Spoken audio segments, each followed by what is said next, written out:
Ladies and gentlemen, welcome back to the 4th annual Cyrodiil Games, the biggest event in the 3rd era since Martin Septim embraced his inner Animorph. Today's games are brought to you by Skooma. Just a sip and get ready to trip.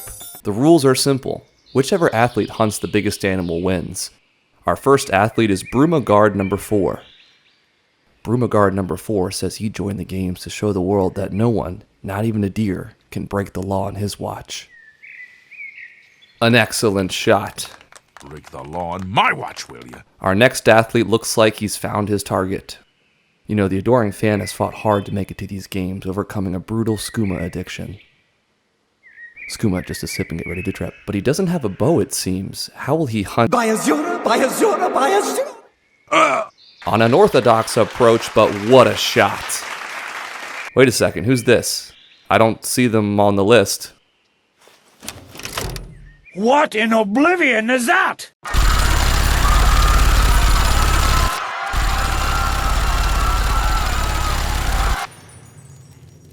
Despite the best effort of multi-million-dollar companies, there's no such thing as a product that can appeal to everyone, much to their chagrin.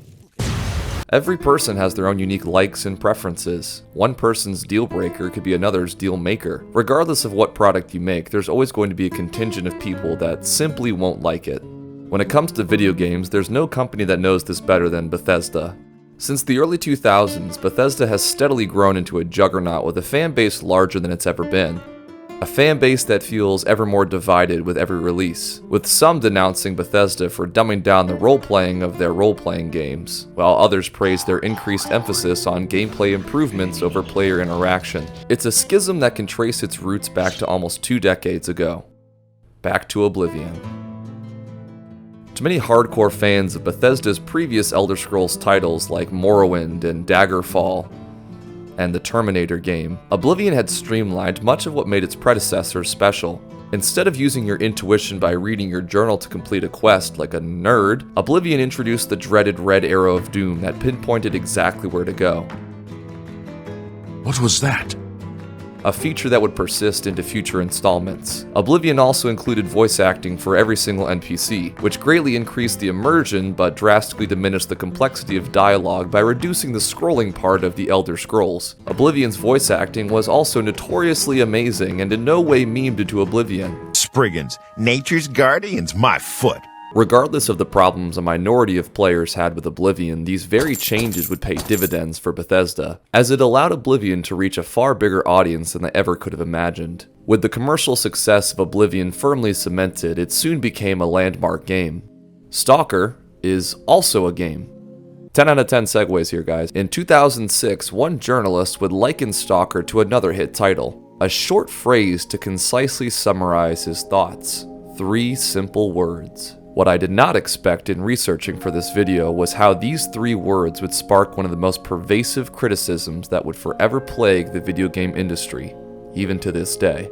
Patrick would innocently and offhandedly compare Stalker, Shadow of Chernobyl as Oblivion with guns. They made Oblivion with guns, that's what. It was just Oblivion with guns. Oblivion with guns. Oblivion with guns. Oblivion with guns. The Oblivion with guns. Oblivion with guns. Dude, this is such a ripoff. It's just Oblivion with guns. And that's exactly what I wanted.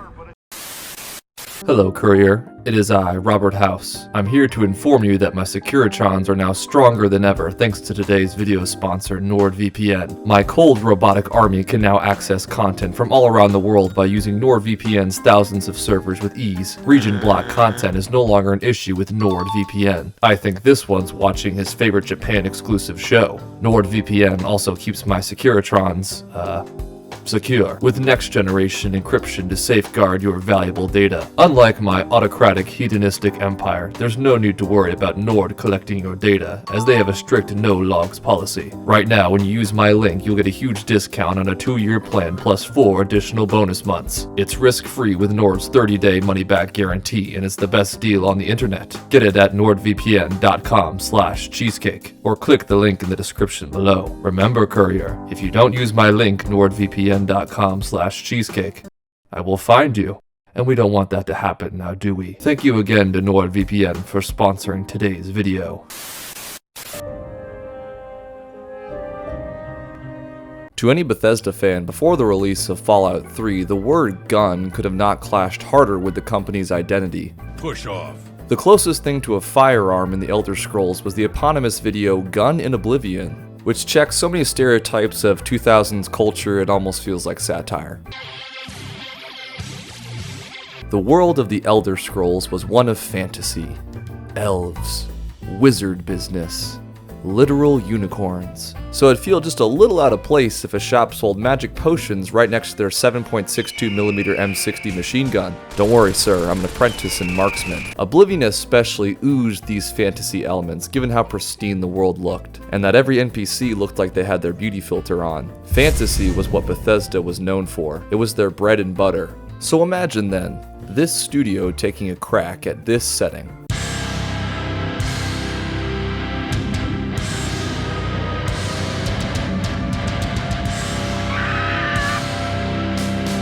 Yeah, Bethesda fans were a little worried, but thanks to the metric ton of money that Oblivion made, Bethesda was ready to crank up the development of their recently purchased Fallout IP up to ELF-CON 4. Still though, the veteran Fallout fans were skeptical. Was Bethesda up to the task of creating a faithful adaptation of their beloved franchise of 2 masterpieces and that one game? After all, Bethesda had no experience in a setting like Fallout or its weapons. Good lord! Case in point, during development of Fallout 3, Bethesda tried to simulate a full-auto machine gun by having the bow and arrow fire with no cooldown. Peak coding indeed. So the Fallout fans' worries, while greatly exaggerated, were justified. However, these worries were mostly contained within the Fallout communities. Until 2007. When the September issue of the official Xbox magazine printed, in which some of the earliest screenshots of Fallout 3 surfaced. The magazine did little to quell the fears of the Fallout fans, because in Fallout 3's very first impression, Oblivion was front and center. Now with concrete details on what the next Fallout title would actually look like, the older Fallout fans felt like this was every fear they had about Bethesda coming true. Immediately, there's outrage over the look of the enemies. Many felt that the super mutants of Fallout 3 looked more like fantasy orcs than mutated humans. Some criticized the look of the super mutants as a nemesis ripoff from Resident Evil, which is surprisingly accurate, actually. Others thought that the once proud and mighty ghouls of the original games had gone from functional burn victims to mindless zombies. A helpful chart is made in the wake of these screenshots that clearly delineated Fallout 3 as not Fallout. And keep in mind, much of this outrage was based entirely off the screenshots. Calm down, son. It's just a drawing, not the real thing. So when gameplay was finally shown, by Azura, the floodgates had opened. Fallout 3 has no turn-based combat. What? I can't shoot a rat in the balls using VATS? What? A flaming sword? What is this, Dungeons and Degenerates? Bruh. 3-dimensional walking? I'm exaggerating, of course, but many hardened Fallout fans had growing concerns that Fallout 3 would be a massive departure from Fallout's core identity. And that is putting it very, very nicely. This is a video game. The more details we got about Fallout 3, the more this small but vocal community drew comparisons to another Bethesda title. I mean, Fallout 3 couldn't be that similar to Oblivion. Well, both games were running on the same engine, but I mean, so did Morrowind, so that's not too crazy. Well, they both kill off the leads of 2 beloved Star franchises. That's, just a weird coincidence. Okay. What seems to be the problem? Okay, well, yeah, that's pretty bad. No, it can't be. I see no difference here. For your pathetic attempts at small talk. Now, someone's put quite a price on your head. It can't be. Fallout 3 is nothing more than Oblivion with guns. And so those 3 words thundered across the internet. Any discussion of Fallout 3 was inevitably met with the echoes of, Yeah, but it's Oblivion with guns. So here's what I want to see from Fallout. Oblivion with guns. Is he gone? Okay, so the Capital Wasteland. Then pay with your guns. What was once a term of endearment had now been twisted into something far more cynical. Oblivion with guns became the proverbial scarlet letter for Bethesda. 3 words that would forever be branded onto Fallout 3's identity. And believe it or not, a brand is really hard to remove. Bethesda could not shake the Oblivion with Guns criticism. It was now an indictment against Bethesda for their perceived inability to innovate between titles. Forever. Things got so bad that when Fallout 3 was given the front page of Xbox Magazine in 2008, the very first thing that's mentioned is Oblivion with Guns. While the fans were partially responsible for spreading the idea, it was not entirely their fault, because oddly enough, this was also Bethesda's own doing. One of the core design principles for Fallout 3's combat was, imagine Burnout Crash Mode with body parts. And early on in Fallout 3's marketing, Todd caught wind of the Oblivion with Guns comparison and made the following statement. The game it's closest to is Oblivion. So now when someone asks, is it Oblivion with Guns? My main answer is, in all the best ways.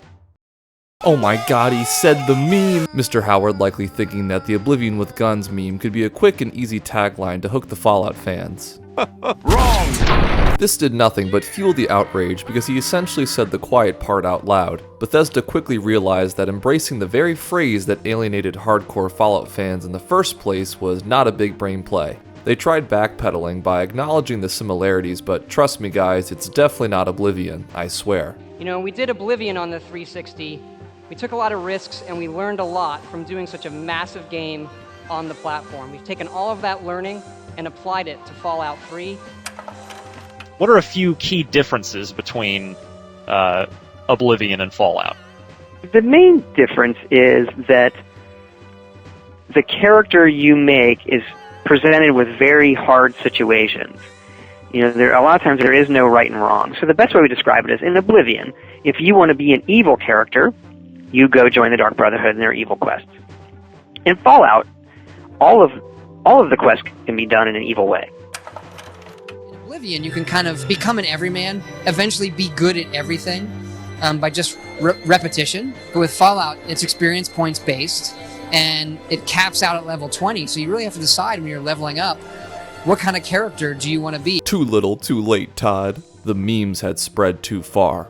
The jar of CNET brittle had been opened, and all the world could do now was wait to actually play the game.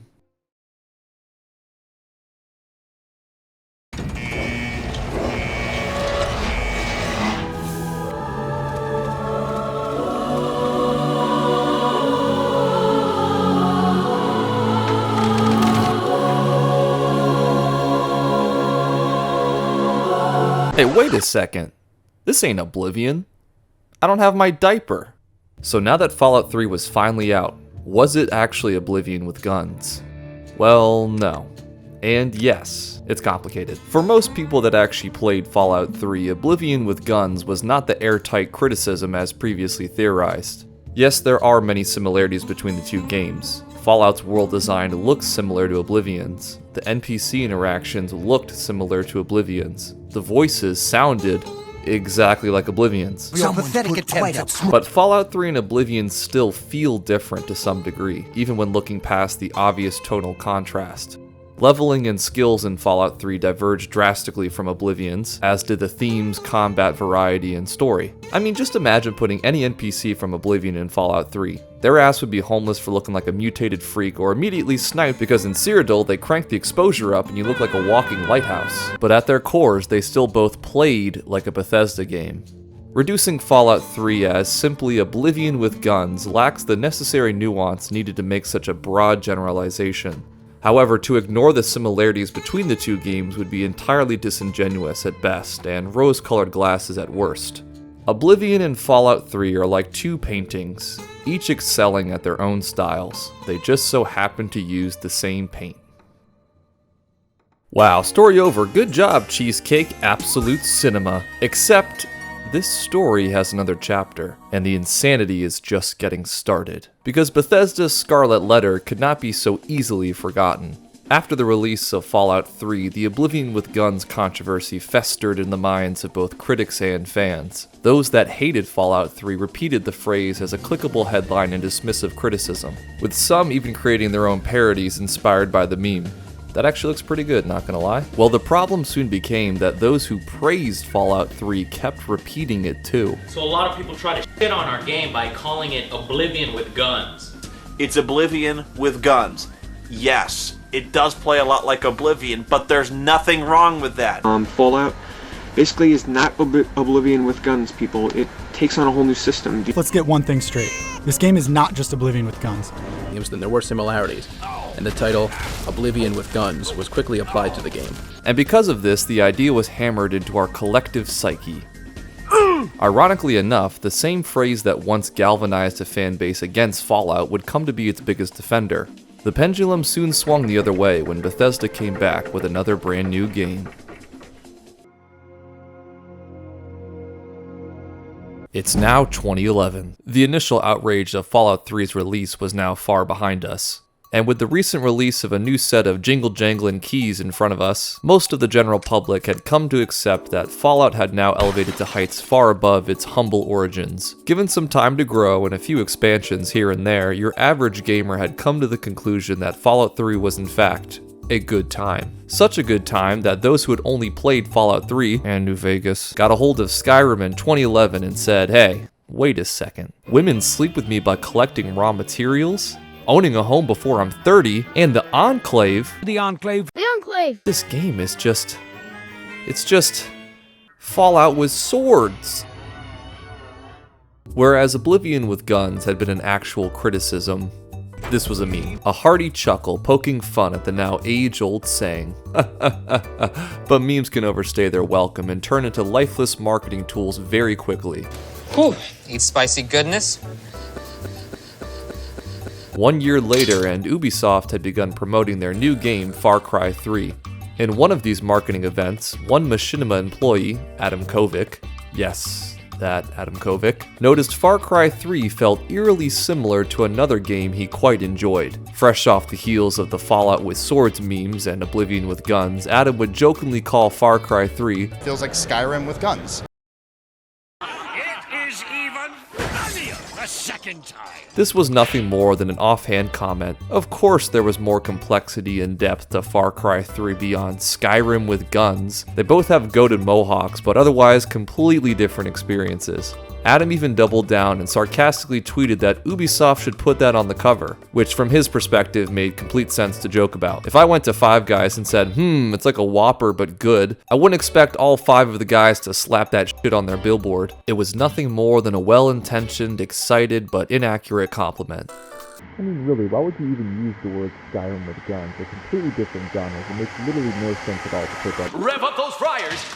You gotta be kidding me. The pendulum had once again shifted, and Oblivion with guns had morphed into a full-fledged marketing tool. But this was just 3 small words on like one piece of marketing material. I mean, no one reads anymore. Literacy is the stupidest. Machinima says Far Cry 3 is like Skyrim with guns. That's just great. The internet being the internet dunked on Adam and Ubisoft for this preposterous claim. Even after Adam acknowledged his mishap, the hate was still flowing. As were the memes. There were attempts to defend his statement through meticulous peer-reviewed academic discussion. I'm just kidding. There was this one video, though, that proved once and for all, yes, both games do in fact have trees in them. In the midst of this controversy, our story finally comes full circle, when the very fanbase who once criticized Fallout 3 as Oblivion with guns came to Skyrim's rescue with the advent of this peak 2012 meme that read, like Skyrim with guns.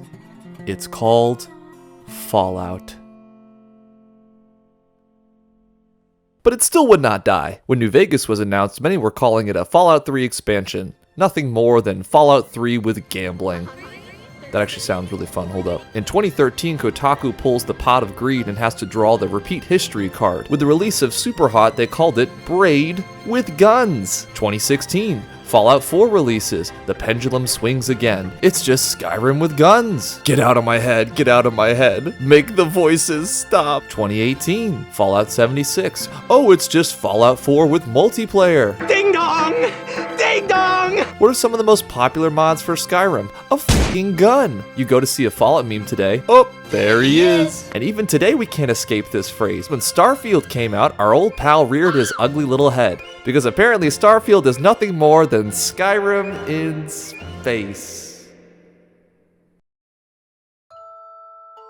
Certainly been first-person RPGs that have had guns before, but I think it's been a while since PC players have had a game like that. On the console side, I think people have been wanting something like that for a long time, you know? Give me a game that has the gunplay of Gears of War or Call of Duty with the depth of an open world RPG.